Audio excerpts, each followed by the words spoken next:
Welcome to the Holistic Wealth Podcast. I'm your host, Keisha Blair, wife, mother of 3, author of Holistic Wealth, and founder of the Institute on Holistic Wealth. The show will showcase various experts in the key pillars of holistic wealth. Each week, we deliver the best information on how to become holistically wealthy and live your best life. Today, we have a special guest, a legend in her own right. We have Shelley Zalis, and Shelley is known as the chief troublemaker. She is a pioneer for online research. She's a movement leader, champion of gender equality.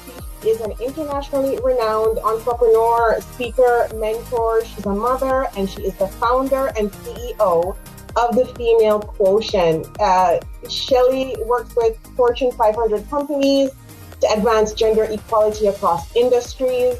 The Female Quotient pop-up lounge brings a host of equality to major conferences, companies, and college campuses around the world, including large international events such as the World Economic Forum. Shelley, we're so happy to have you here on the podcast. Welcome to the show. Oh my God, thank you, Keisha, for inviting me and including me on your show. I'm so honored to be here with you. I'm honored to be here with you too. And I just wanted to start with your journey and what inspired you to start this journey of championing these causes with women and gender equality. I think it's just amazing the work you've done. So if you could just tell us, what inspired you and what started you on this journey, that would be amazing. Well, I can definitely tell you that it's not a typical journey, and it is definitely not a textbook career journey. And I kind of zigged and zagged and made it up as I went along. So it wasn't one of those things I dreamed about as a little girl. I actually wanted to be a flight attendant. And now I think I fly more than flight attendant. So I definitely got, my wish did come true. I'm a 3 million miler on most airlines. And I know when flight attendants cut their hair. So definitely have my wish come true. I fly. I'm all over the world, and I get to meet women in over 100 countries. So I definitely do get to travel quite a bit. But I really have no idea how I ended up where I am, because I started in market research, and I was in the business of market research, and now I'm in the business of equality. But my journey really started as a market research. I am the pioneer of online research. Have you ever taken a survey on the internet? I'm the mother of that invention. Sorry, not sorry, those horrible surveys online. But I started there. I was the only female CEO, top 25 in market research. And I was an only and lonely. When you are the woman on a board of men, and you are a woman in market research surrounded by, men in that field, you know what that feels like when you bring cookies to meetings and you have flowers in your office and you lead with empathy. And I remember sitting when I sold my company to Ipsos, and I was sitting in a board room, and I had sold my company of 250 employees to a company of 16,000. And they were taking my employees and moving them around like chess pieces, putting this person here and this person there. And I remember saying to them, but that person doesn't belong in that group. And tears had come down my eyes. And I was pulled aside after the meeting, and they said, Shelley, there's no room for emotion in the boardroom. And I remember thinking, even after being a very successful CEO and selling my company to them for quite a lot of money, and now I'm in a publicly traded company in the French stock exchange, I remember thinking 2 things. 1, they're right. Or 2, doing what I did, which was give a speech the next day to a huge audience. And my speech was called Bring Emotion to the Boardroom, because I believe that the best leaders today are leaders with empathy. I was not going to allow that to be true, that there's no room for emotion in the boardroom. I believe that the greatest strengths of leaders today are empathy, compassion, passion, collaboration, and yet they are the most invisible strengths. And we need to make those strengths visible. And if we don't talk about them, we don't celebrate them, we don't recognize them, they will be unrecognized and undervalued. And, unless we start talking about them and not calling them soft strengths, but calling them strengths. The word soft makes them feel weak, and those are the feminine. That's what women bring. That's what we have. That's what we possess.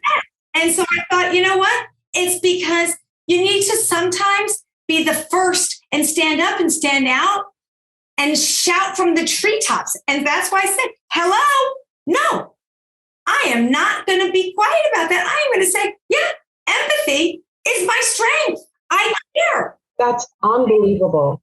Unbelievable. And you're so right. I was just having that conversation just this morning with my mom when I thought about, and it's so funny, like you, I wanted to be a flight attendant growing up and ended up not being one, but flying around the world, supporting on these huge delegations to the World Economic Forum too, likewise and everything.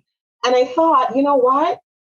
I remember after my husband died and I was in an executive program and coming back, and I said to myself, you know what? This is the type of experience that in the boardroom and in the workplace that we need to share with others, and highlighting empathy and resilience and those qualities that women have, but yet they're still not there. And it really bothers me today that there's so many women who could be in leadership positions that are not, because those traits that you just highlighted are just seen as, that's the soft skills that we can, we'll put them alongside the others, but they're not at the forefront. Shelley, how do we transform workplaces of today?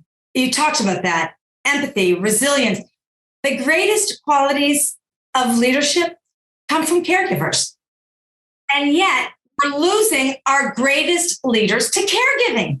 And caregiving is still predominantly a female challenge. Caregivers are still predominantly female responsibilities.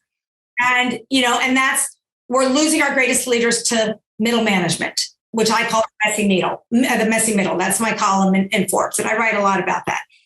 And, and yet we are not accommodating middle management. So, we start 50-50 in the workplace, and yet we end at about 17% in leadership. So we're losing our greatest leaders in middle management. So, think about that whole concept. And, I'm about to create a whole new concept called CEO Accelerator. And, I speak to hundreds of thousands of women across 100 countries. And I've identified the greatest challenges, which I'm going to call the flipping point moments, which we're about to launch a whole new concept called the flipping point, which we can talk about on another show. And then I'm going to challenge CEOs to take the flipping point challenge, because it's not this complicated to change the equation and close the gaps if we create the workplace to accommodate women and, most importantly, caregivers. If you create a workplace around caregivers, you will create a workplace that will work for everyone so that everyone can thrive in the workplace. It is not complicated if you choose, if conscious leaders are conscious and choose to create a workplace that will work for everyone, right? Not complicated. And so what's the challenge? The challenge is that we are just not actually showcasing the things that matter. And we're all following status quo. And what is status quo? The rules of the workplace were written by men for men when women just weren't in the workplace. And we never got rid of the junk in the trunk. We never showed or shared what we just talked about. And once you start, then everyone follows. It's that no one started. Like, I remember when I was 25 years old, I used to stay at work until midnight because I'm 60 years old. So at the time we had typewriters and we didn't have technology. And everyone would stay at work until midnight. We didn't have online shopping where we were online and buying. What were we doing there until midnight? Nothing. But everyone around you was just staying there because we were all goody two shoes and no one wanted to leave first because no one left first. And then one day I left at 5. Nothing happened to me. I didn't get fired. And everyone started leaving at 5. Nothing happened. Or, you hear, oh, I can't go take my kid to the soccer game because I'm going to get in trouble. I can't leave early. Have you ever seen an employee handbook that says don't take your kid to the soccer game? There's no employee handbook. But women are afraid to go because then it's going to be the women thing, the mom thing. If a man left, no one would ding him. But if we all left, it would be fine. So who's going to be the first to go? But the woman can't be the first to go because then she's going to get dinged. But if we all left, it would be fine. So who's going to be the first to go? So someone, it's like follow the leader. So someone should go so that the rest will go. And then make the exception the new norm. And that's actually why I left and started my own company, because I decided I wanted to be the boss so that the exception would become the new rule. And when I started my new company, I created the uncorporate rules that became the new rule. It's really not hard. Someone just has to create the new rules, which is why I want to create the new rules of the workplace, which will become the new Fortune 500 rules. Which is amazing. And it's so needed. Like there's so many women, millions of women have left the workforce during COVID-19.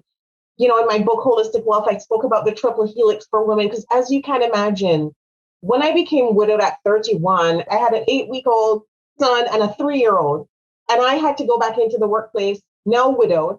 So I'm transitioning now from, with my identity as a woman and going in as a single mom with 2 young babies and trying to juggle everything. And I can just imagine that's how millions of women felt during COVID with this transition. And then we experience this over and over as women as we go through different life stages, whether it's having aging parents or what have you. And we're always right smack in the middle of it. And I keep thinking, why is there such a lag? Like, why aren't we catching up in workplaces to transform it? Why is there seems to be an unwillingness to change, or it's just not happening fast enough. And that's why I'm so glad you led off with leadership and leading with empathy. And I'm just wondering, Shelley, just in terms of how you transitioned from your corporate role to entrepreneurship, how is that for you? And what lessons, what would you pass on to women who are thinking about whether it's a transition to another career, or it's a transition to a business, or just transitioning to another job? Any lessons that you can pass on to them? I'm going to tell you that in a minute, but I was just looking something up that I had to tell you to go back to something that you said, which was fascinating. And this was so incredible of how change happens. And change happens when someone takes the first step, because most people just keep perpetuating status quo, right? Status quo is easy. And that's what I keep thinking about Fortune 500. CEOs are afraid to take risk because risk is scary because you can't fail. They all are accountable to a board of directors. And you can't deviate, because if you deviate and you zag, then you might goof and your stock could plummet. So you have to stay on path, right? So there's no room to zag. And that's why they can't be entrepreneurial. They can't be an entrepreneur because you have this big company. You're driving a steamboat. When you're driving a steamboat, you got to stay on course. You're not on a motorboat. Fortune 500, God, I never really thought about this. Okay, Keisha, let's play this. When you are the CEO of Fortune 500, you are on a steamship. A steamship can't zig and zag. Gosh, I'm just thinking about this together. Okay, we have to play. Okay, listen to me. This is crazy. Oh my God, I chase total solar eclipses. And when you chase a total solar eclipse, I'm going to call this a total solar eclipse moment. When you chase total solar eclipses, they last 3 minutes, like a totality moment. You wait when the moon covers the sun, but a total moment, it's 3 minutes, right? You wait a lifetime to see this, right? That's it. 3 minutes. And to see the diamond ring, it's spectacular. And so we planned this trip for a long period of time. And when you are a real eclipse watcher, and you're on a boat in the middle of the sea or the ocean or wherever you are, your captain plans exactly where you're going to be, because you don't want shadows. You don't want anything. I was in the Galapagos and I was in the sea. and our captain had planned exactly where he wanted to be that moment on a little boat. And I was with all the eclipse watchers and people from all the magazines with their telescopes perfectly situated to see the total eclipse. And all of a sudden, right at the total solar eclipse moment, this big ship, like a Club Med, pulls up right in front of our little boat because they thought, and they saw our eclipse flag, and they knew that we were eclipse watchers. They said, oh my God, how fun. There's an eclipse ship. So everybody, they say to all their tourists, we're going to see the total eclipse. They didn't have this planned, and they parked their big, massive ship right in front of our little boat, and they put a shadow in front of our little tiny thing. And all of a sudden, our little boat is honking its little horn, beep, beep, beep, beep. And this big, massive thing is putting a big goddamn shadow in front of our little boat and blocking us. And we have 10 seconds before which my captain planned 2 years of exactly the location. And you can't just move all of a sudden. And that was ruining our moment. And this is the problem. A CEO of a big, massive company just can't move that fast to zig and zag. That's why they can't just iterate on the fly and create a turn. They can't shift. You got to have the fluidity, the flexibility to zig and zag. So it takes a first step for change to happen. So I just was looking something up, and I'm going to call it an eclipse moment and it takes courage, bold, and bravery to try something new, change to happen. So I was thinking about my girlfriend, Rosie Rios, the former treasurer of the United States. And there was a president of the United States. I went to the treasury, and she was the treasurer, a female treasurer. When I went to her office, I saw a wall of female treasurers of the United States. I said, oh my God, Rosie, I did not know that all of the treasurers of the United States were women. How did that happen? And she said, it took a secretary of treasury one day to have a female treasurer. And so I just was looking up when that was. I think it was in 1777 or something. He just one day appointed a female treasurer of the United States. Once there was one, and he broke a pattern from that day on, there was always a female treasurer of the United States. And so it took breaking a pattern. And so we just were talking about once I left at 5, it broke a pattern. Once a leader breaks a pattern, it becomes a new norm. It just takes breaking a pattern. So what's CEO?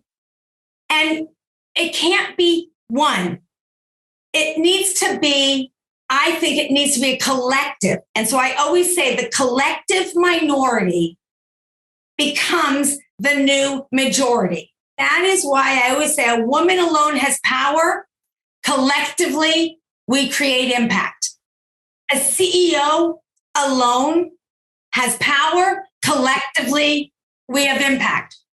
Power of the pack. And that's when I coined the phrase power of the pack. Now I'm playing with CEO Accelerator. I'm playing with the seesaw effect. I'm playing with flipping point. A flipping point, not a tipping point. It's how do you flip and create this flipping point.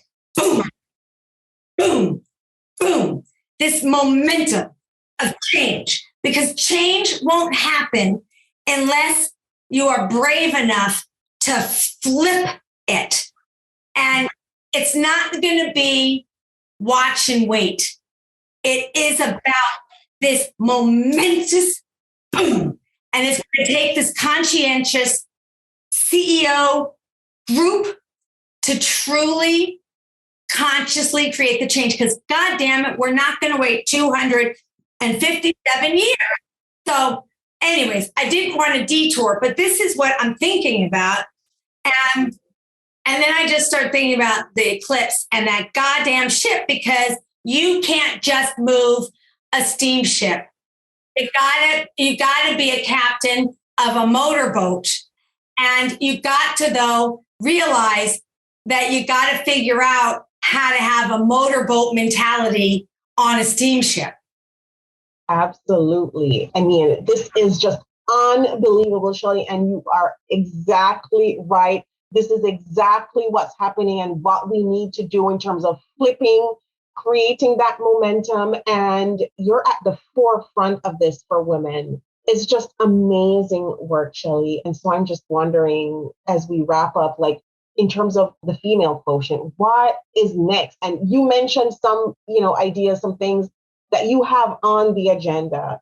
And it sounds amazing. What's on the agenda? It's all about action for change. And it's not about waiting for 157 to 257 years. It's about now. Once you're conscious, you have a choice. Are you going to do something or not? And if you are, let's go. And it's about the power of the collective. We are better together. And it's about working together. And there's nothing more powerful than women supporting other women. And it's all about CEOs that take action for change. And, we got to make a difference for women in the workplace. If you create a women's agenda, you create a world agenda. And that is really the truth. And all of us working together. And Keisha, I have to say, you are such a badass. I just want to do everything with you. So let's get together.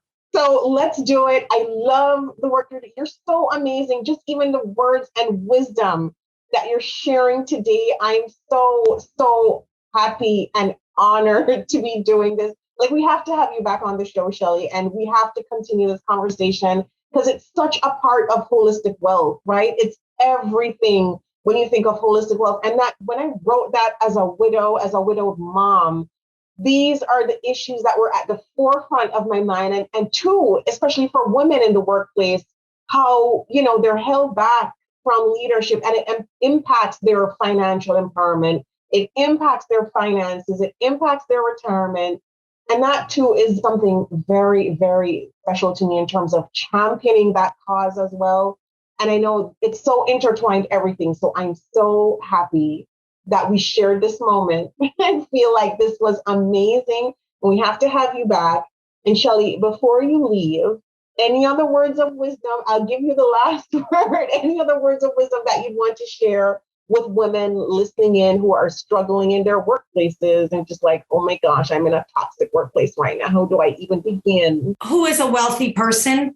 One who's happy with what she has. And I think that is the most important. And I always say when purpose meets passion, you're unstoppable. And I think that is the most important thing to know. When you love what you do, it's called passion. When you don't, it's called stress. And, especially in today's day and age, follow your heart and find your passion. And you can always find your passion. And, don't wait for other people to tell you, what makes you happy. You have to find your own happiness.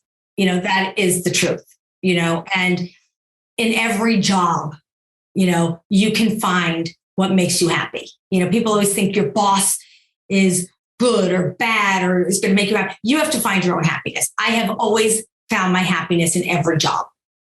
No one can make your job good or bad. You make your job good or bad.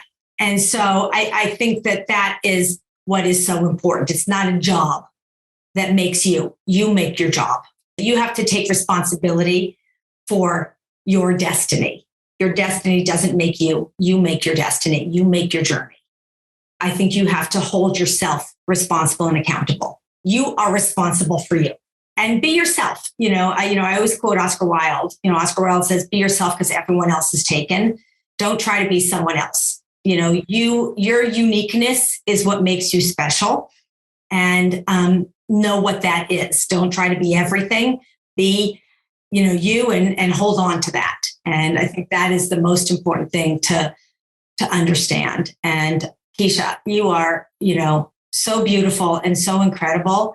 And I want you to know that I am all in with you. So you are never alone.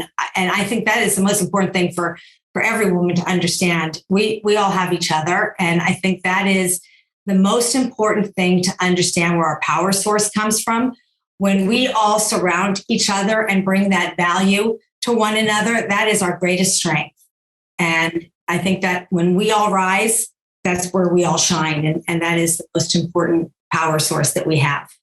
So much for your words, Shelley, and for that encouragement. I love, and it's amazing how, once you connect with other women who are genuine about the cause, what it can do. And I know that, good will come, so much good will come of this.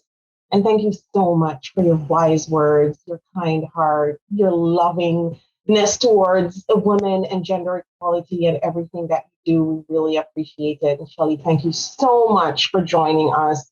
It's so amazing to see you and to connect with you. And it's just amazing. I can't wait for this episode to come out. So thank you so much again for joining us on the podcast. You're amazing. You're amazing. A legend. And so thank you so much, Shelley. It was wonderful. This was wonderful. Thank you for joining us this week on Holistic Wealth with Keisha Blair. Make sure to visit our website, KeishaBlair.com, where you can subscribe to the show on iTunes, Spotify, or via RSS, so you will never miss a show. While you're at it, if you found value in this show, we'd appreciate a rating on iTunes, or if you simply tell a friend about the show, that would help us out too. Are you a member of the Institute on Holistic Wealth? If not, what are you waiting for? Go to Institute on Holistic Wealth /memberships to choose your membership plan and join. As a member, you get so many perks. Free worksheets, advice, coaching, and a member's workshop to design an intentionally designed life. You need to figure out your life purpose? Take the Build Your Life Purpose Portfolio online self-paced course. You're struggling with all your money decisions? Take the free financial identities quiz and then take the course. You recently had a breakup, job loss, or experienced the death of a loved one? Take the Holistic Healing course. You need an overall plan to achieve holistic wealth? We will help you figure out your holistic wealth blueprint. And of course, if you want to start making money by helping others achieve holistic wealth, become a certified holistic wealth consultant. Regardless of what career you've got, the Institute will show you how to increase your income and walk in your purpose. The sooner you join, the sooner you start to achieve a more holistically wealthy lifestyle. And you're going to want to stay for a very long time. So go to Institute on Holistic Wealth /memberships to join. If you haven't read the book yet, pick up a copy of the award-winning, best-selling Holistic Wealth 32 Life Lessons to help you find purpose, prosperity, and happiness.